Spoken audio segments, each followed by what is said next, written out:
Hi there, and welcome to this day in history for July 30th. July 30th is the 211th day of the year in the Gregorian calendar, 212th in leap years, with 154 days remaining to the end of the year. Today's word is kin. Not this kin, though, and not the kind that's spelled K-I-N that means relatives. No, this one is spelled K-E-N, and it's a verb that means to recognize, to see, or to have awareness or understanding of. Not a word we see that often, if at all, in American English, but I think it's still in use in Scotland and Northern England and thereabouts. There are related words in German, Danish, and Swedish, and also Old Norse and Gothic dialects. First known use of the word kin, as we have seen here, is in the 1200s. Kin. The word kin was suggested by YouTube viewer Ginger Rush at GingerRush7536. Thanks, Ginger. Now, folks, I can't quite turn the page on this one without telling you that when I was a little girl in grade school, Mom or grandmother, or perhaps Santa himself, gave me some records for Christmas one year. These were 33 1/3 LP records. That's album size, and one of them was a science one that had Why Is the Sun Hot?, the song that They Might Be Giants did some decades later. We've certainly talked about that one in at least one other episode here on this channel. Why I mention this today, though, is that there was another record, at least one, relative to matters pertaining to England. My cohort and I at the time were just head over heels enamored with the very idea of England and anything about it, so I played that record until I'm sure I must have worn it smooth out. There were things about various clock bells and also a delightful short verse or two of a little ditty called Dia Ken John Peel. Now, I could talk to you as long as I have words to say, and read as long as my voice holds out, but I'm a bit shy about singing, or I would just bolt it out for you. Thanks to the internet, though, I did find a version of Dia Ken John Peel, and it's the one that I've linked here is the most like the way I remember it from that record. There's a link in the description. Now, if you have a word you'd like us to look into, drop it in the comments and we'll get it on the list. And with that, we're going to start in the year 762 when Baghdad was founded. Baghdad is the capital of Iraq, the second largest city in the Arab world after Cairo.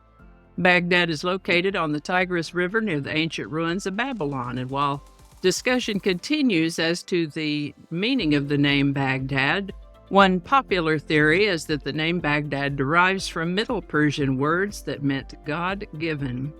Baghdad. July 30th, 1729 marks the founding of Baltimore, Maryland. Baltimore is the largest and most populous city in Maryland and was named after English politician and lawyer Cecil Calvert, 2nd Baron Baltimore, also known as Lord Baltimore. He had a good bit to do with the founding of the Maryland colony nearly 100 years previously to the founding of Baltimore. This is the birthday of Henry Ford, founder of the Ford Motor Company, born July 30th, 1863. Like today's Elon Musk, he didn't invent what he's famous for, but made it more accessible to the public. For example, Henry Ford came up with or improved upon innovations in production, such as the assembly line technique of mass production, which made building cars less labor-intensive and more affordable to the general public. Henry Ford lived to the age of 83. On July 30th, 1965, President Lyndon B. Johnson signed the Social Security Act of 1965 into law, establishing Medicare and Medicaid. Now, we have a playlist of episodes for this day in history, as well as a playlist of single subjects called How About That? Words of the day in a playlist called There's a Word for That, and I'll leave links to those playlists for you. Today's song is Wild Thing by the Troggs. It was number 1 on July 30th, 1966. Wild Thing was originally recorded and released by an American rock band called the Wild Ones in 1965, but it didn't chart. This version by the UK band the Troggs was recorded in April of 1966. It was weird and unusual, and that's what prompted them to record it. There was some kind of dispute between recording labels such that it was released on Co Records and Fontana Records, but both of those issues were taken from the same master recording, so Billboard combined the sales for both releases, resulting in number 1 recording for 2 companies at the same time. Wild Thing hit the number 1 spot on July 30th, 1966, where it held for 2 weeks.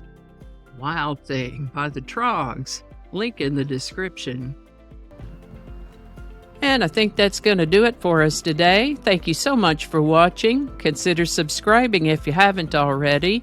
Feel free to share this video with the link in your email, messaging, or social media. If you enjoy this series, you can check out the playlist that contains these videos. I'll put a link to that in the description.